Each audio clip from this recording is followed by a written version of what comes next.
Hey, hey, hey, top of the morning to you. This is the LinkedIn rerun. Actually, it's not a rerun. This is live. Ryan Fairbanks, hello out there. Good to see you. Thanks for checking in. There's one more thing that you need to do once you've found your event in LinkedIn and you've created you've got your stream set up and you got it running and it looks like it's healthy and it even looks like it's telling you about the stream health. There's another go live way in the upper right hand corner, right up there, that you gotta hit. I thought I was live on all three platforms, and I was. Is it a lie? I was lying.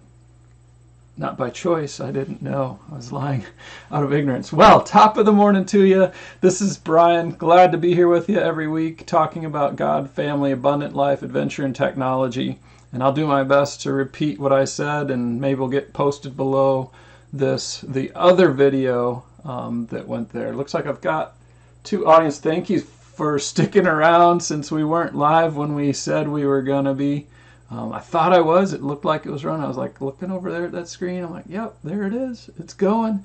But it wasn't going. So my message today is, what is your creation consumption ratio? What are you creating in life and what are you consuming? How much of your day do you spend consuming stuff and how much of your day do you spend creating stuff?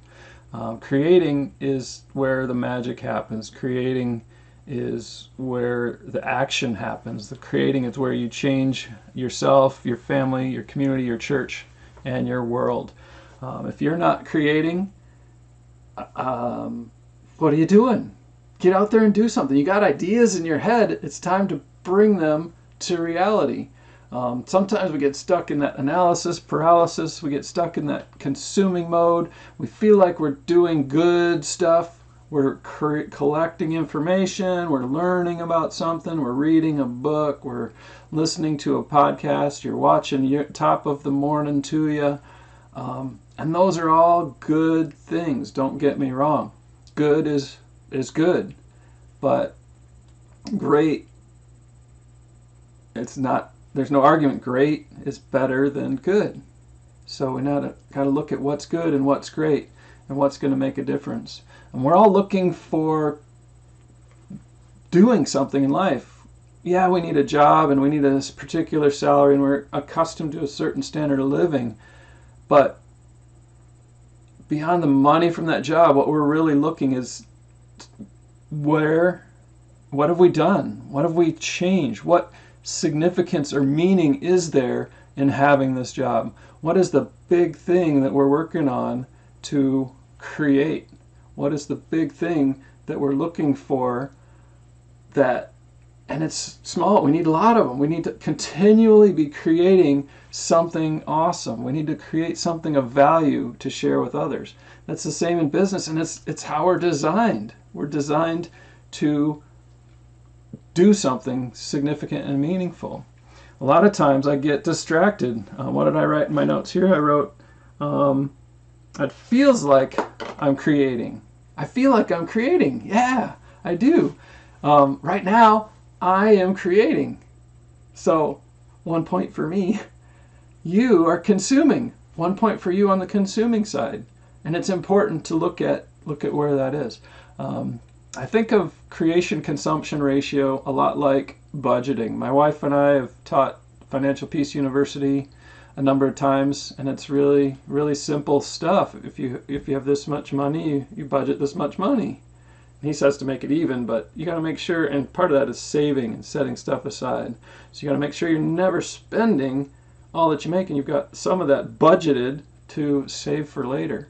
Same thing with the creation consumption. It's not exactly like money, but it is, because and the currency there isn't money, it's your time. How are you using your time? What are you spending it on? Are you creating? Are you consuming? Consuming is good and creating is great. I'd say and you got to measure it, I guess. Start where you're at. Measure, what am I doing right now?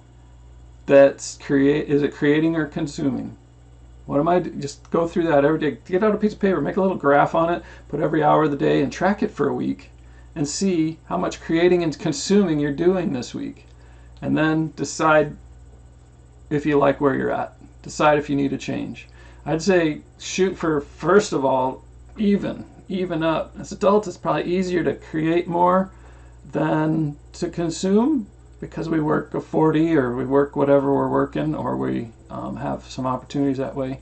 But then you got to go and take that create and cut it up. I'm creating this for my employer. I'm creating this for my company. I'm creating this for somebody else's real creation, and I got this creation which is just for me, just for my family.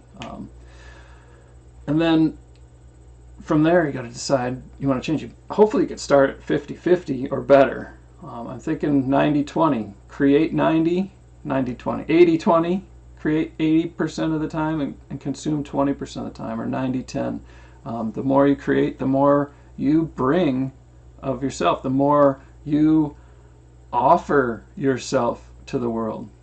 One of the things is thoughts. Thoughts is a way to think and fool ourselves that we're creating something. Oh, I think I'm going to call my mom, and yeah, okay, yeah. And then mom calls a couple days later. Oh yeah, mom, I was thinking about talking to you. And what's really going on in her head is, right, and what's that worth? It's not worth much until we take that action and do something with our life. So it's action, action, action. Nike, just do it. Quit consuming. Just get it out there, get it released, get it launched. Seth Godin, I keep talking about Seth Godin every week. Seth Godin mentioned in his blog this week, oh, it just blew out of my mind. I can't remember what it was. Go look at just Seth Godin's post this week. There's something really good about taking action and doing something and getting it done. If we're not other things that fool us into thinking we're taking action is reading a book, reading fiction, doing some of these other things. My son has struggled with video games. He's still struggling with them, and he gave an argument in his later teens, middle teens, and said, well, Dad, if I sit and read books all day, that's escaping as much as watching my video games. And I kind of had to hesitate, because he's right, and that's what I'm speaking about today. If you're reading fiction and smut and whatever, if you're watching YouTube, if you're scroll dooming on Facebook, LinkedIn, Instagram, Pinterest, whatever, you're consuming. Those are worse than reading books, because you're at least reading words and exercising that transition. Well, I guess you're reading. Never mind. I'm not going to get into that. The point was, I would much rather have him reading books than playing video games, because of the reading factor. But it's all escape. And if your life is so bad that you need to escape all the time, turn up your action level and you'll feel better. If you're feeling good that you worked and you came home and now you're going to just read or watch TV or just consume to numb yourself down and hide yourself from the real world, I'm sorry. I pray for you, and if you need help with that, let me know, and I'll pray for you by name. And keep coming back to Top of the Morning to you and think about moving forward. It's just like drugs, alcohol, or anything else. If we're just consuming stuff to distract us from where we're at, why don't we take action to move us away from where we're at? Action, action, action. That's what I got down there. I'm sure I left out some of the bits and pieces from my original live stream this morning, so you get a bonus advantage that you can run over to YouTube or briansyme.com and check out that rerun, and or Facebook. And thank you for joining me today, or whenever you do. Top of the morning to you. You be blessed.